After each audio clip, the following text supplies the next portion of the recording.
Subscribe कीजिए आपके अपने YouTube channel education for CBSE को और बेल आइकन को दबाइए ताकि आप अपने लेटेस्ट वीडियो सबसे पहले देख सकें। प्यारे बच्चों, आप लोगों का बहुत बहुत स्वागत है हमारे YouTube channel education for CBSE में। तो चलिए आज के इस वीडियो को हम शुरू करते हैं। आज हम पढ़ने वाले हैं समास के बारे में।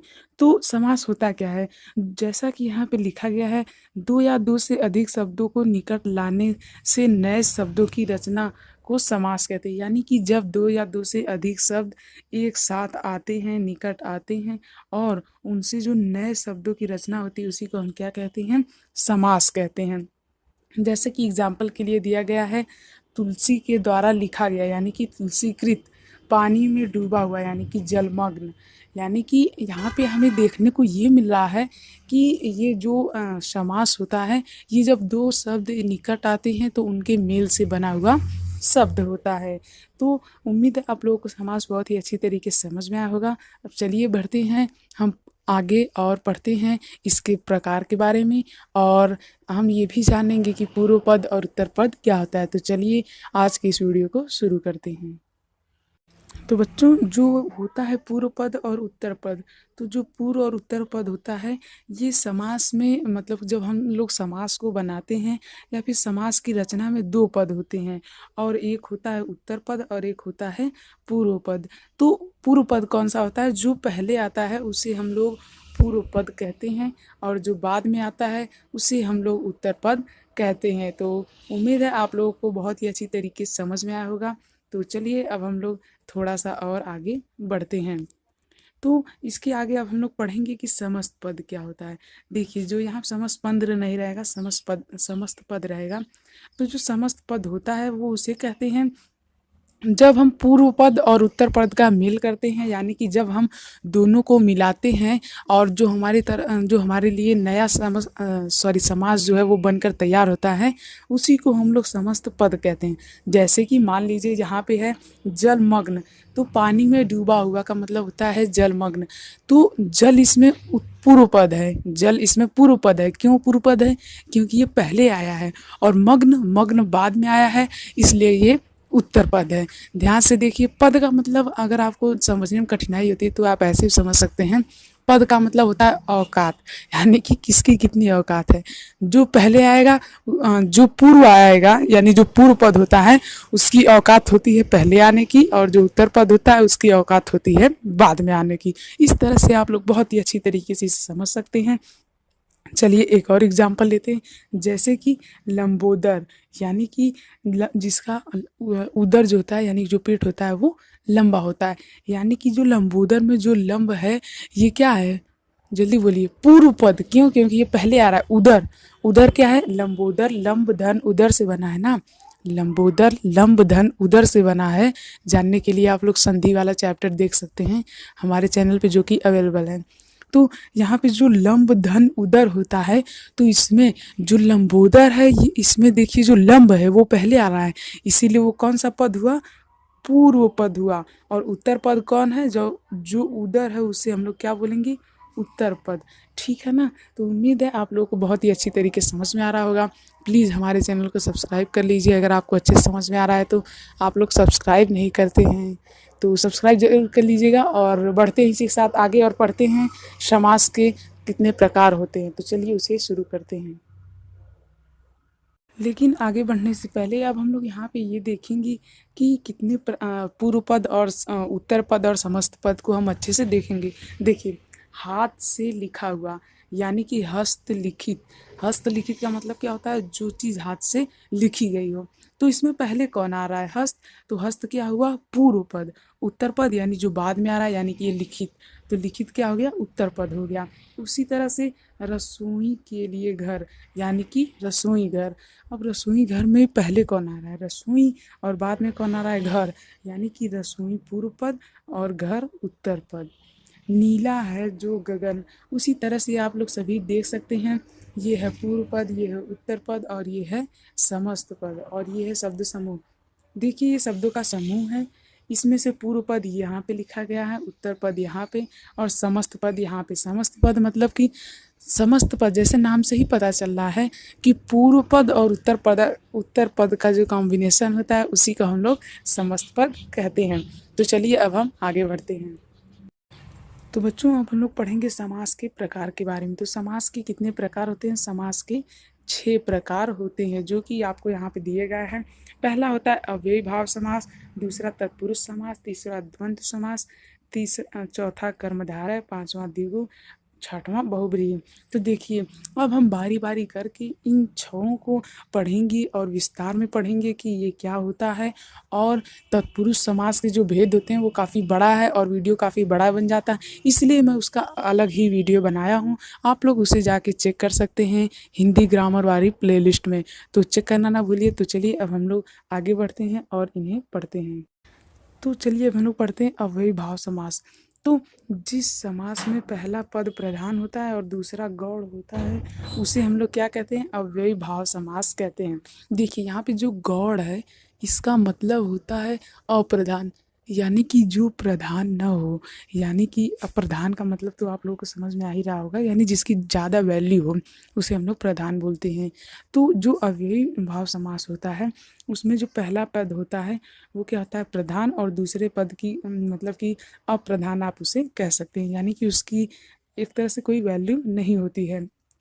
और उसी समास को हम लोग क्या कहते हैं? अव्ययी भाव समास कहते हैं। और इस समास में जो पूर्व पद होता है वो अव्यय होता है तथा उत्तर पद जो होता है यानी कि बाद वाला जो पद होता है उससे संज्ञा या विशेषण होता है। तो उम्मीद आप लोग को समझ में आ गई होगी। इसकी डेफिनेशन एग्जाम्पल करते हैं उससे और अच्छे से समझ में आएगा। जैसे कि यहाँ पे देख दिया गया है आजीवन। आजीवन में देखिए पूर्व पद जो है वो है आ, यानी कि अव्यय है ये, और जीवन जो है वो क्या है? संज्ञा। तो देखिए अव्यय के बाद संज्ञा आया यानी कि ये अव्ययी भाव समास है। आप इस तरह से भी देख सकते हैं कि जब जब अव्यय आएगा तो वो अव्ययी भाव समास होगा। जब जब अव्यय आएगा तो अव्ययी भाव समास होगा। एक कॉपी और पेन लेके बैठ जाइए और इन सभी बातों को नोट करते जाइए और इसे याद भी कीजिए। जैसा कि मैं आपको बताया था कि हिंदी कैसे पढ़ी जाती है उसी तरह से आप लोग ज़रूर पढ़िए। यदि आप वो वीडियो नहीं देखे हैं तो उसे देख सकते हैं। देखिए अब हमारे पास आ जाते हैं अन्य उदाहरण, जैसे कि अनजाने। अनजाने मतलब बिना जाने।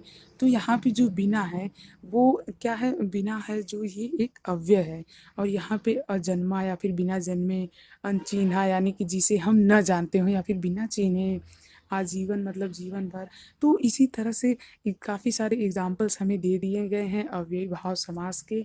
तो आप लोग इन्हें लिख सकते हैं अपने कॉपी पे या फिर स्क्रीनशॉट ले सकते हैं। तो चलिए अब हम लोग बढ़ते हैं आगे। तो बच्चों देखिए ये काफ़ी इंपॉर्टेंट समास है। इस समास का नाम है तत्पुरुष समास। बहुत ही ध्यान से देखिएगा, काफ़ी अच्छा समास है और इसके कई सारे प्रकार भी होते हैं जिसका मैंने एक अलग ही वीडियो बना रखा है ताकि ये वीडियो ज़्यादा लंबी ना हो। तो चलिए हम इसे स्टार्ट करते हैं। देखिए जिस समास का उत्तर पद प्रधान और पूर्व पद गौड़ होता है उसे तत्पुरुष समास कहते हैं। वीडियो को स्किप मत कीजिएगा क्योंकि देखिए मैं गौड़ का मतलब एक बार बता चुका हूँ और फिर से बता रहा हूँ कि गौड़ का मतलब कि जो पद प्रधान न हो उसे गौड़ बोलते हैं। प्रधान का मतलब क्या होता है? जिसकी मुख्यता न हो उसे गौड़ बोलते हैं।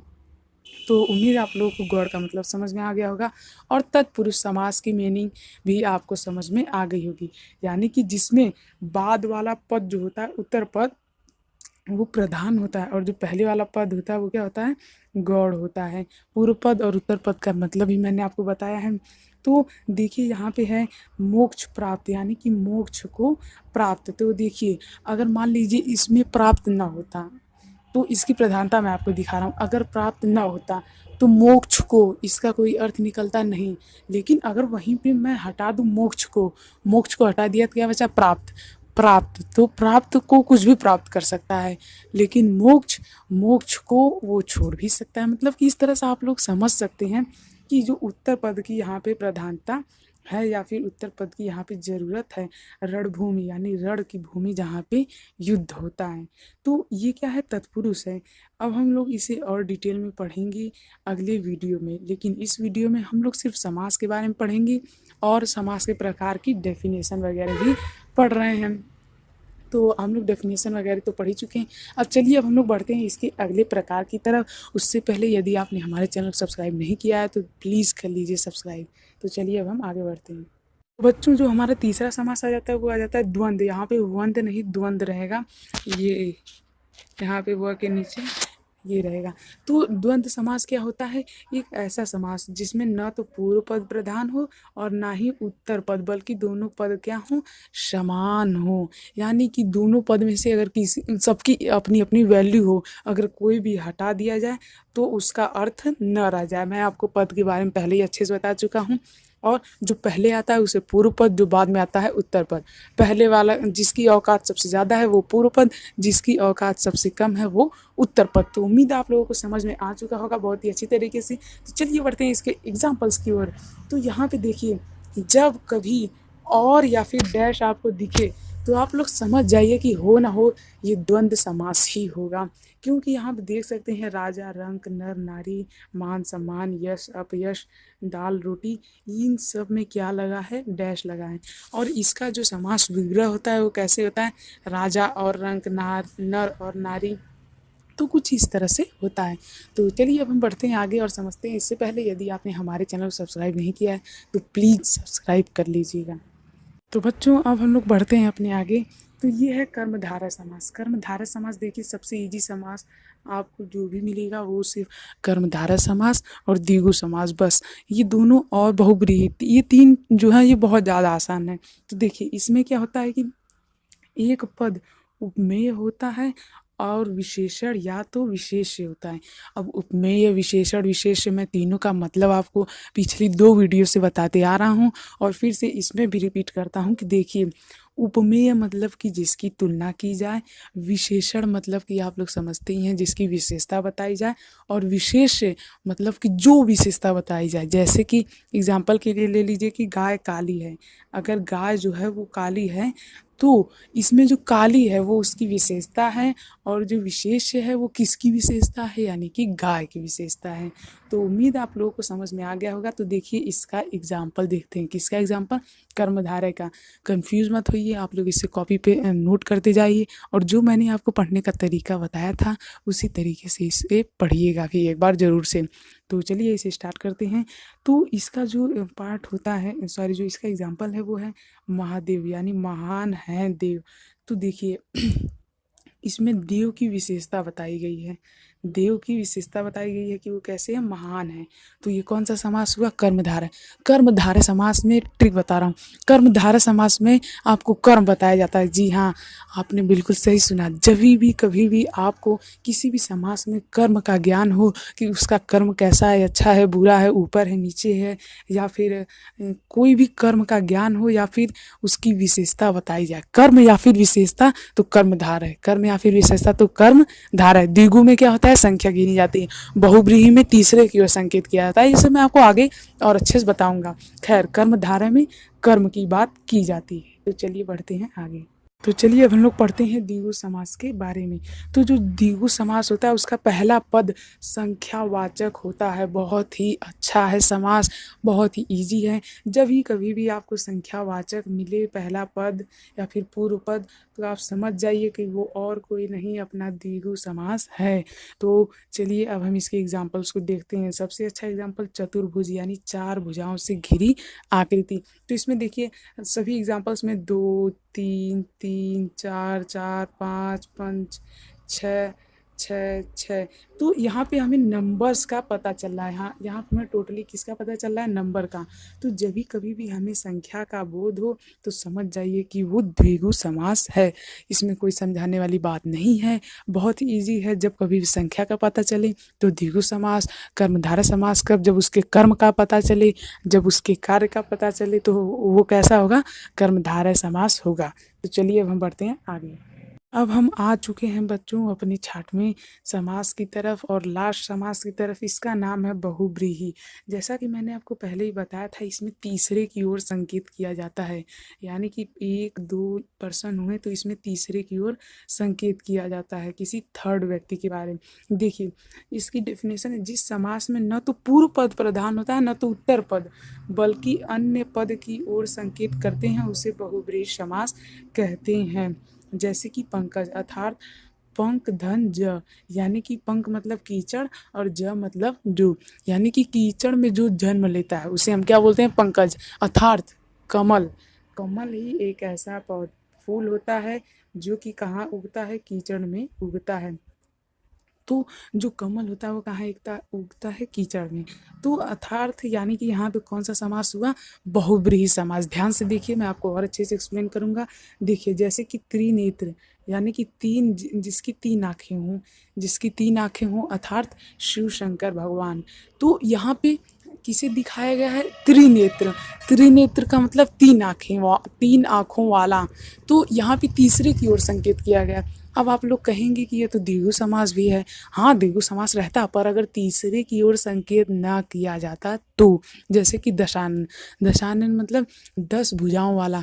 तो अगर इस दुनिया में कोई भी 10 भुजाओं वाला ना होता, या फिर मान लीजिए इस दुनिया में कोई 10 भुजाओं वाला, सॉरी 10 सिर वाला कोई है ही नहीं, तब ये द्विगु समास होता। लेकिन यहाँ पे ये क्या हो जाएगा, बहुब्रीहि समास। तो जब भी तीसरे की ओर संकेत होता है तो वो कौन सा समास होता है।